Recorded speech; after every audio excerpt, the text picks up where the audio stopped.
you said you were pretty surprised to see that everybody knew the songs, and it is your second time here, but were you taken aback by that? Well, the first time, a couple of guys handed out little pamphlets that gave all the lyrics to all the chants phonetically for people saying. So by the time we left the last time, they knew the main chants. The main chants. This time, they knew lyrics to songs, not just the punchlines and the chants. I was watching people mouths as they were, and I stick the mic down to them to see if they actually saying the words, and they knew words when I didn't. So yeah, I was surprised. There was a big change just from the last time we were here, a few months ago. The enthusiasm was there before, but this time it's like they don't need no prompting or nothing. It's like we dare you to funk. They were ready. It really was the easiest show we ever done.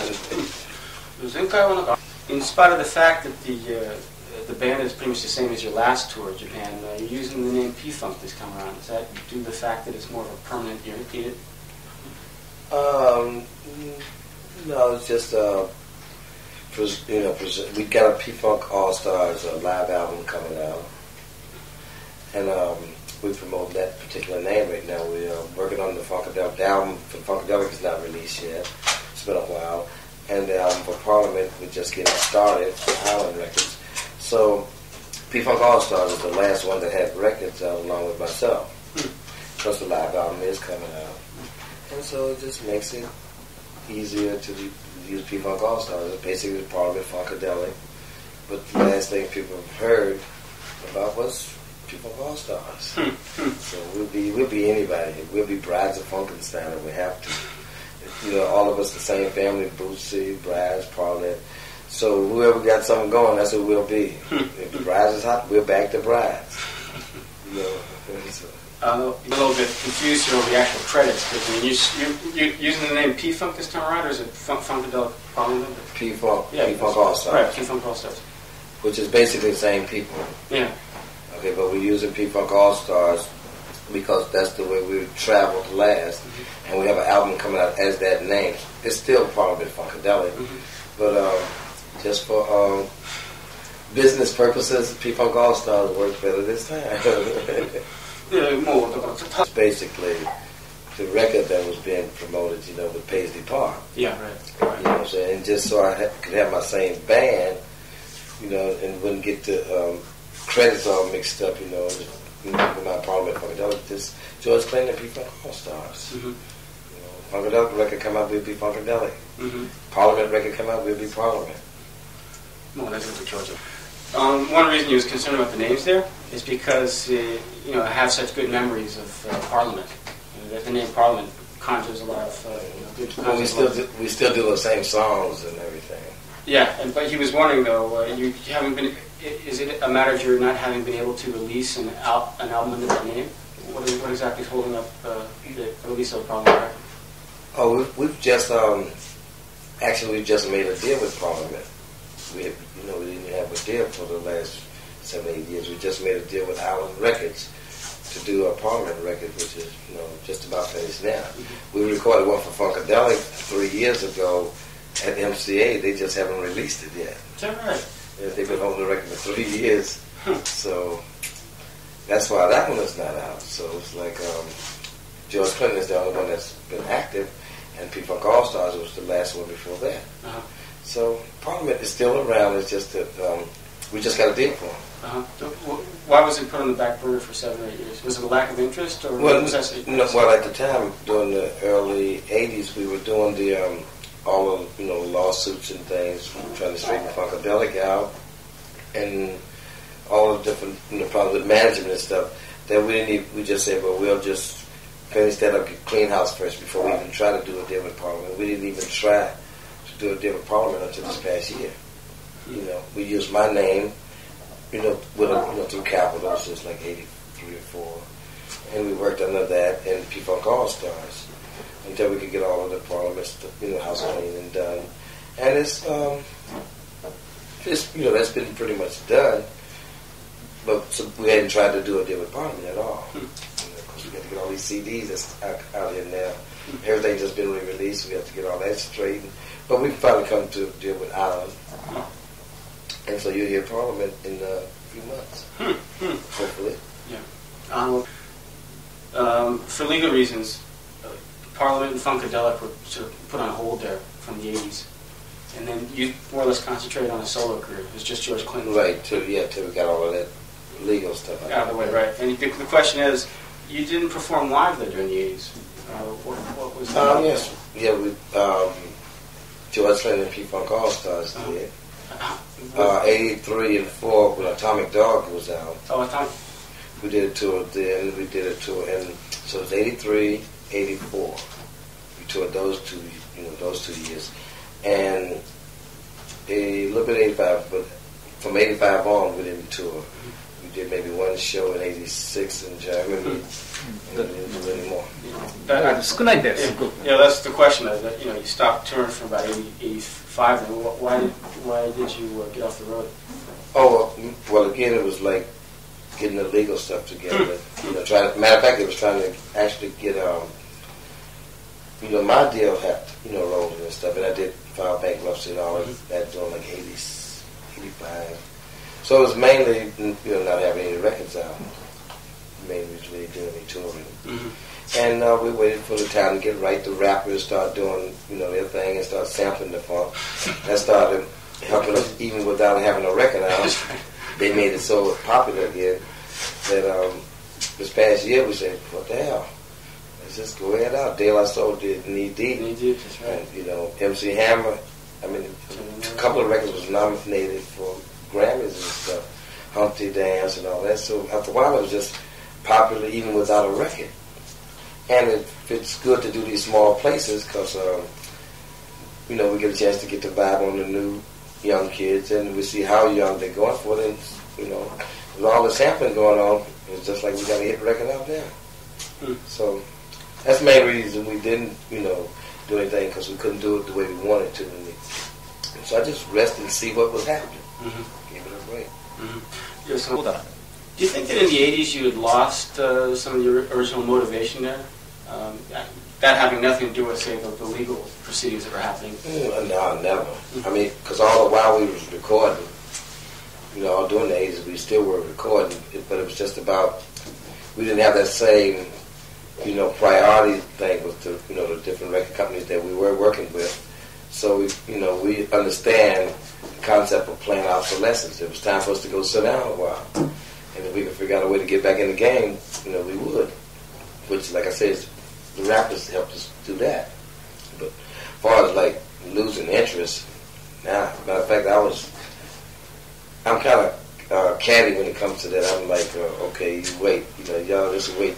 We'll be ready because we know we'd get another shot, even if it wasn't nothing but nostalgia. We knew we'd get that, and we had planned to be so ready that we'd blow their heads off. And when the press came along and gave us that shot, that's what we've been trying to do for the last couple of years, and I think the band is hotter now than they were, as far as playing, than we were when we had the other shit.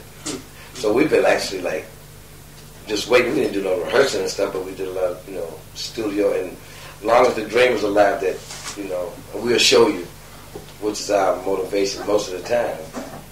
So we was waiting. What was the main thing holding you back then? I don't quite follow you. I'm trying to get a deal actually for myself. When we from Capitol, when we left Capitol around 87, and then we found out how hard it was to get a deal for Funkadelic or myself. We could have getting a deal, period. So it wasn't like we could just walk in on no more and just get deals. We found that out. Do you think you'd been spoiled by Neil Bogart at Castle? Oh, hell yeah. And the fact that we dominated the radio.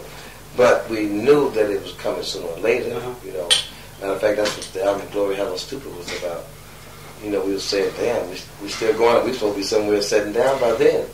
But it lasted through One Nation because of the different names. Parliament had taken it to 78 or 9. Then all of a sudden One Nation hit, and then Knee Deep hit. We had to go a little longer than, the normal groups would have had to go. But when it came, we was ready because we had to go get the house cleaning. And, we was definitely spoiled by the time we tried to get a deal. After Atomic Dog, we figured, it's still that easy because the first, album we did since we left the other company was a smash again. So we still thought we were big shit.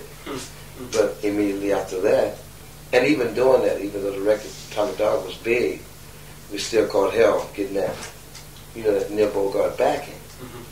And that's when we had the realization that that wasn't happening no more. That we had to do it, like from scratch. And that was a good challenge because, that's our best, we do our best performances then. Like I say, when Prince came along, even though everybody was enthused and ready to go and everything, the whole thing in the radio has changed. So we still got our work cut out, but we're doing it the old-fashioned way. Take it straight to the people, like these kind of clubs. We don't need no spaceship, no nothing.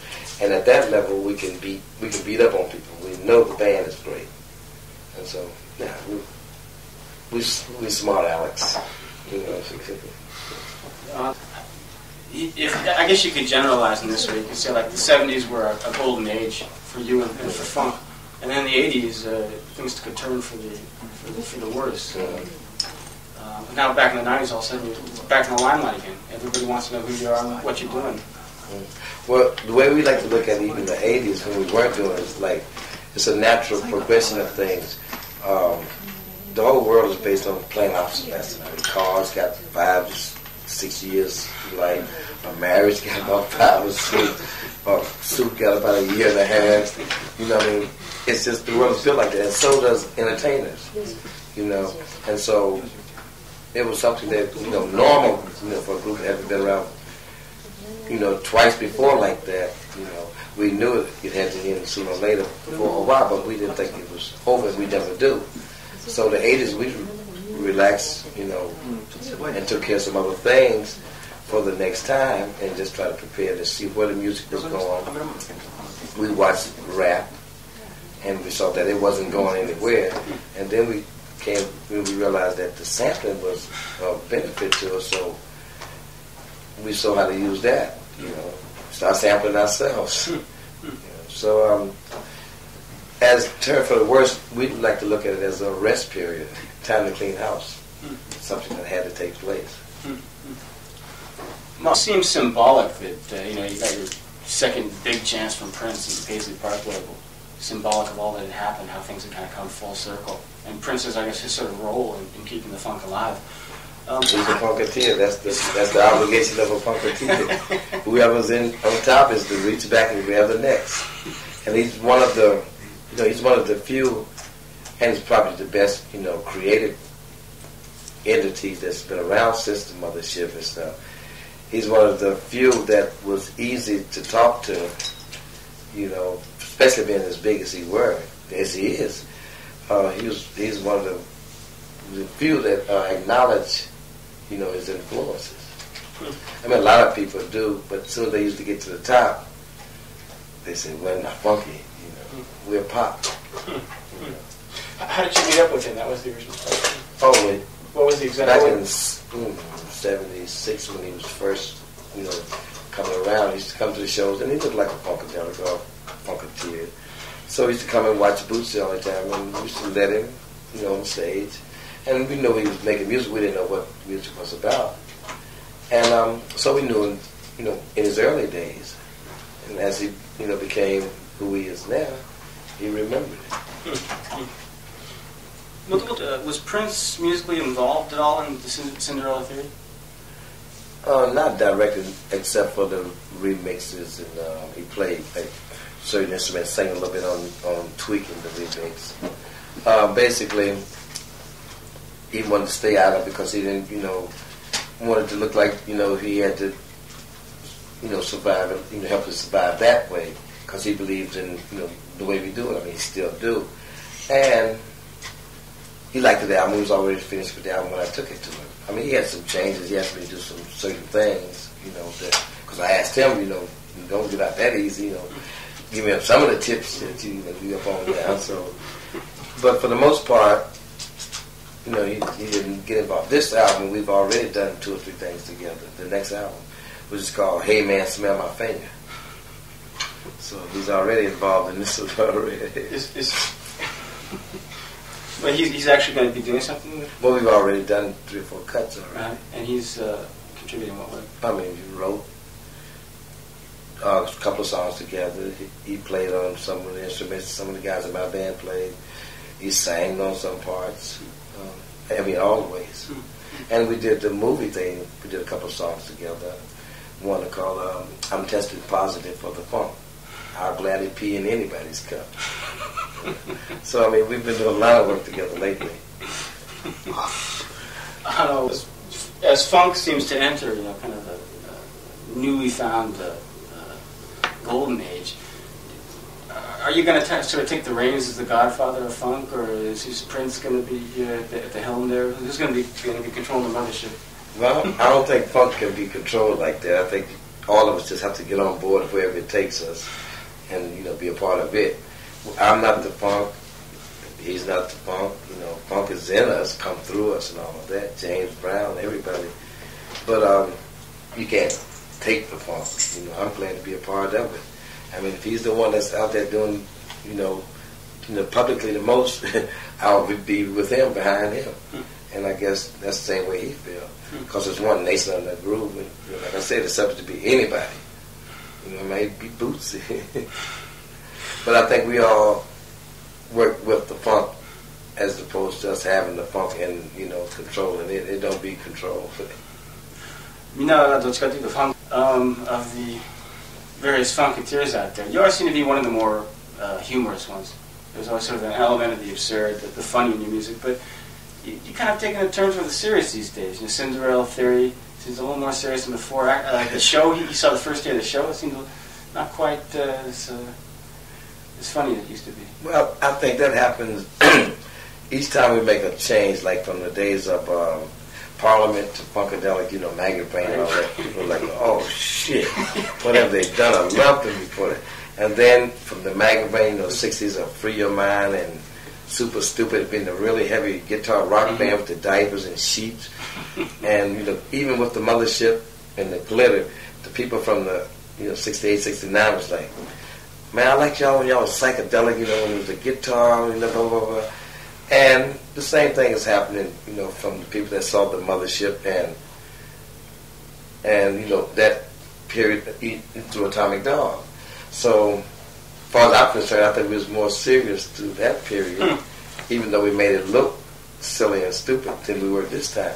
Because this time it was totally, from a songwriter's point of view, like the Cinderella Theory, the album and stuff, it was like the music and from a songwriter's point of view, I meant not to sound like or look like Funkadelic or Parliament, because it's hard enough we have 9 different groups with the same members, but it was definitely an attempt to come another way, and I think the show is like 10 times greater now because we don't even have to do with a Mothership, which is a great bit of the expectation, and for some people who've seen that, I can understand it not being that same intensity, but the intensity that we got without it, and the band's dedication after 10 years of not playing. I don't think we could. A Mothership right now, I think we'd all OD on the funk. I think all of us have to go to funk rehab. それも増えた。で、this may be a false, mistaken assumption, but like the way it used to be is you guys were kind of on the fringe there. You guys were sort of the funk gorillas of pop music. Nobody was doing what you were doing, and you were unusual, radical. Now a lot of the stuff in the mainstream comes from hip hop. A lot of it comes from what you started. Your very style now is like just the average thing to do. Do you think you can still kind of remain on the outskirts there? Can you still come from left field? Or? Yeah, once we've acquired, and satisfied the very young who's identifying with hip-hop, and once we make that connection that they've heard about, that the P-Funk is the founders of all this music that is being used to make hip-hop, once we establish that and can, trust our exposure, that we'll be exploited in that, and after then we can do all of those things. That stuff comes when momentum is happening. You can do a Mothership or clones of Dr. Funkenstein or One Nation when the momentum is really, going. until then, you got to first get the confidence of the people. You notice from like 10, 11, right on up through the 22 or 3. Once you've got their confidence, right through to the college, then you can, I mean, that's our nature to be crazy, and crazy, since they're so in love with what we did before, it's kind of norm, because it's dealing with our stuff, which tends to get old that fast. It's still new to most people, So if we get a flow going and get momentum going, then we could be, like, smell my finger. タオスも考えずにめっちゃ要するにいつの段階だというわけでしょ、状況との。そんなこと。You should just kind of, start out kind of crazy. Why do you think you have to earn the respect and trust in anyone? Oh, that's the reality of the record business. I mean, right now it's hard to even get a deal. So we don't have that same. I mean, it might be like that to myself or to you or to him who liked the group, but the reality is, the rappers are selling now using your funk. So that's, we're just like a brand new group now, having to, reprove ourselves, and we're not young enough to just. And so many of us, it's not easy to do it on a worldwide thing. Let's just go play, even though that's what I'm doing right now. In order to finance being here now, I had to make a live album deal just to support this. I couldn't possibly support this, this tour with what we make on the road, but we did it anyway. So we're actually being crazy as hell right now. So you're a long-time fan of the. I can tell the whole thing. You were saying, when the stuff in the late '80s started coming out by the younger guys, you saying, what is this stuff? George Clinton did all this stuff before, he was rather irritated over the whole thing. Was it the same for you? No, I mean, it really was one of the elements that really helped us not be nostalgic, which was going to be which was going to really be dangerous for us. Right. With that happening, and that's why I'm playing it so close to what they're doing, which is what he's talking about. We actually got a chance to get close to the young kids, who is the hardest of all. Sure, we can get Atomic Dog, get a hit every now and then, and all the people of our age would, yeah, that's the group. But to get those little kids, they say, they say stuff like, hey, they sound like De La Soul. Almost as good as they sound almost like good as Humpty Dance. So, I mean, kids don't care who you got it from. If it's their brothers and sisters or their parents, they really don't want to have anything to do with it. But since it was done so much, we're getting a shot at, those 11, 12, 13, down as far as 9. A friend of ours showed her kid Knee Deep, the real version, and he was like, I got the best mix in town. He thought it was a mix of De La Soul. So that's why we do it like this. When the rappers came along and started sampling, it's the best thing that could have happened. We could have did like James Brown. We could have been upset. And they would have chose the other side. We've all been sticking together. We've old heads. We've been talking about, yeah, that was the shit. But now, actually, young kids come up and say, man, that's the shit. That's the da-da-da. So now we've got a shot at that age bracket. We get a hit record now. It's like bigger than it. It's bigger than bubblegum. Whereas before we could have got a hit record, it was just still would have been the old people. Even though the young kids would like it, like they like Atomic Dog, but it wasn't that same, P-Funk bunch of, and we was just as crazy, or whatever. Because we can't do nothing else. But I think it was the best thing that could have happened for us, because now we get paid for it, and it's definitely a new thing. To be like it or not, just like rock and roll in '55 when nobody wanted to see it work. It worked, and it's still working. And the same with rap. It's so clever now with the Eric B's and the Public Enemy. It's got substance, and not just saying sucker MC no more. And you got art from me. Eric B. was like Jimi Hendrix. It's poetical. It's all hell. Plus his mouth movement to say that shit is like a new art form. And whether we like to sample it or not, it's here. And it's artsy. So I'm glad we were part of that. And it's a new reality, and we're going to be up on that. Because funk is like Lay's potato chips. I bet you can't eat one. You might have a sample on your record, but you got to come to us to get the bag. We still got the bag, you know. ラップがタイトル Back in the 70s, his two greatest funk heroes were you and Sly. Sly kind of edged himself out of the business through a drug problem, it seems. The question is, what about your outlook on drugs there? Oh man, that's a long story because I think society has been really hypocritical about that whole concept. I mean, his drugs on a legal sense, that's very, debatable as to, their worth, placebos and the whole concept. And it's a drug society. I mean, it teaches people that the bigger the headache, the bigger the pill. And at the same time, solid, they're saying, depending on where you get the pill from.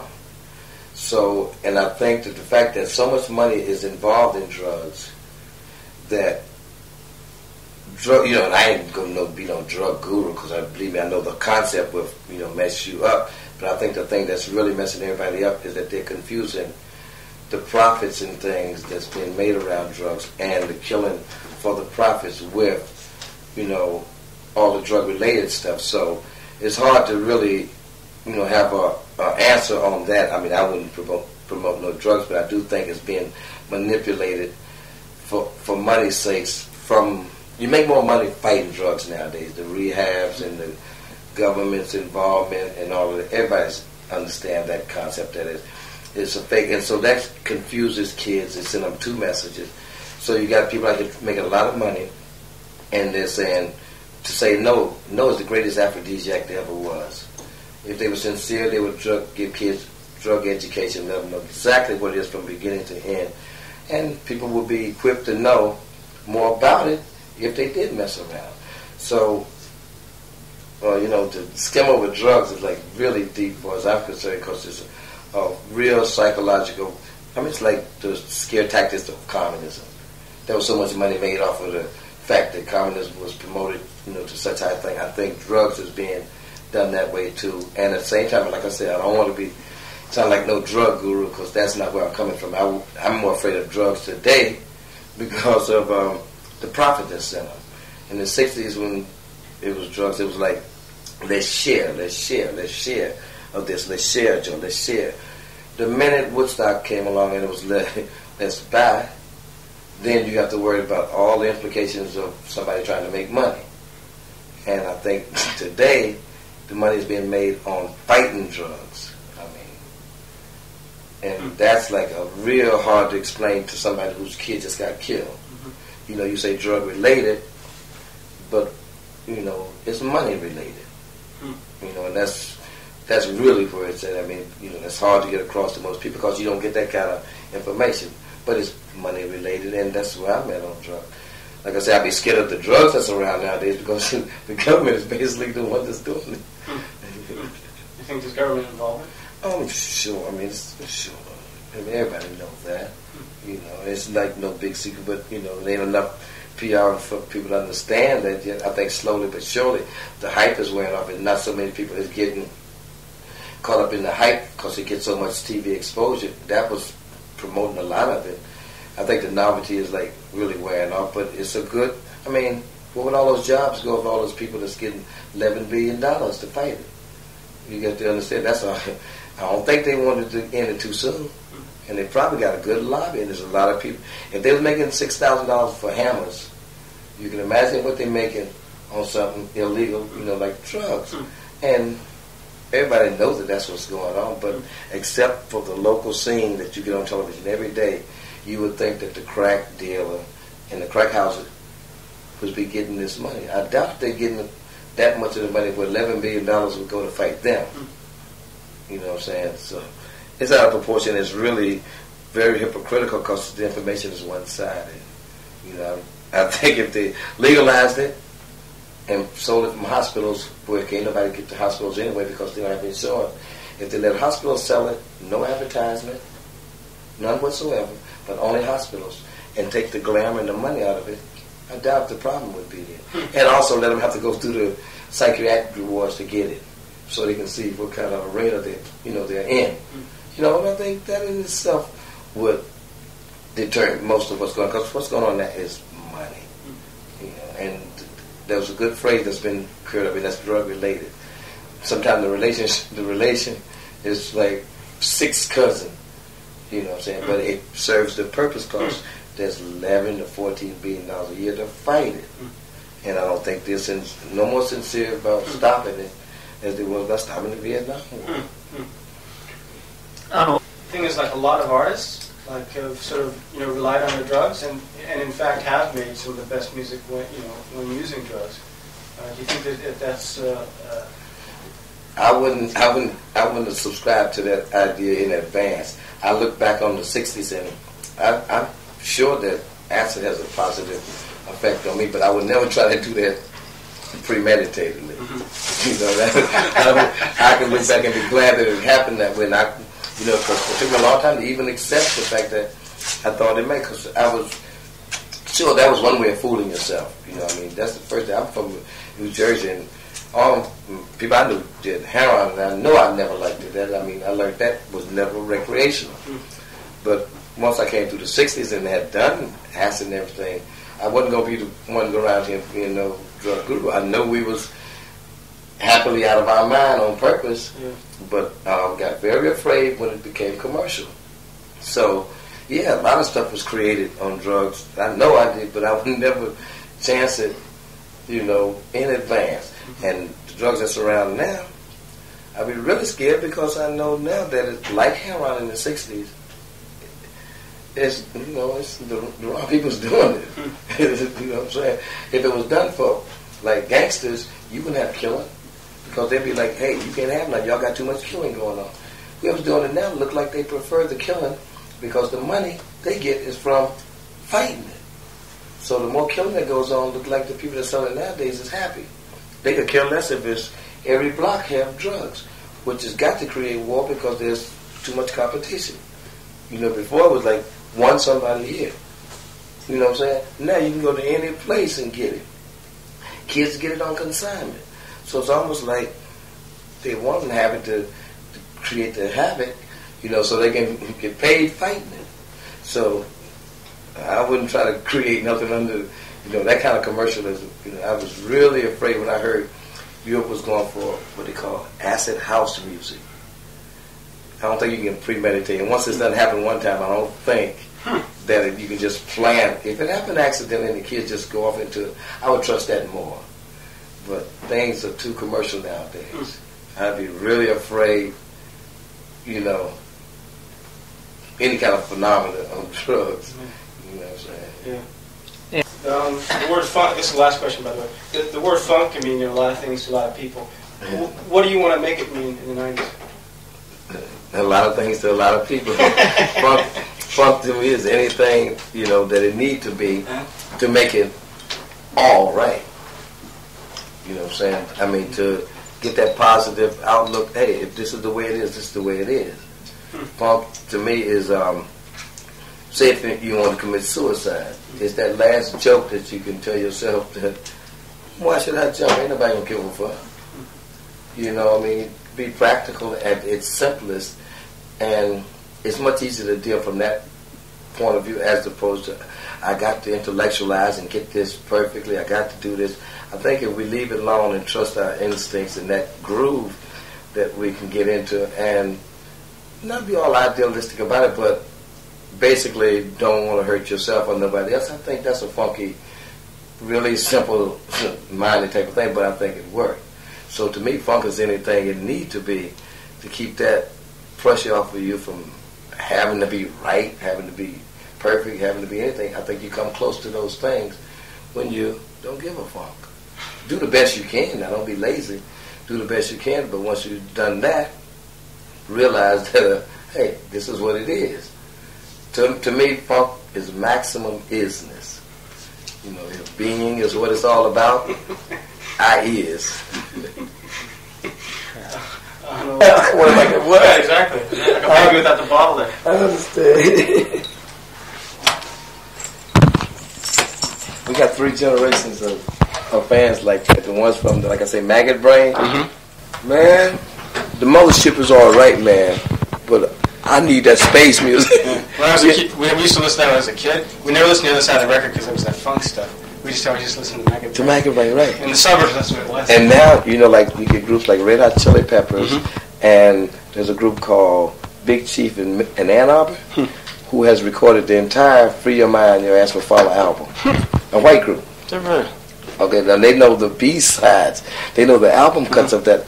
It's like probably one of the biggest ones, Free Your Mind, which was the, you know, the least seller of the history. You know, and like I said, most of the white kids like Maggot Brain, but never listen to the rest of it. Now they play it, you know, every cut. You know, so it's you get the hardcore fans in it, right? And I think we've avoided nostalgic. Definitely.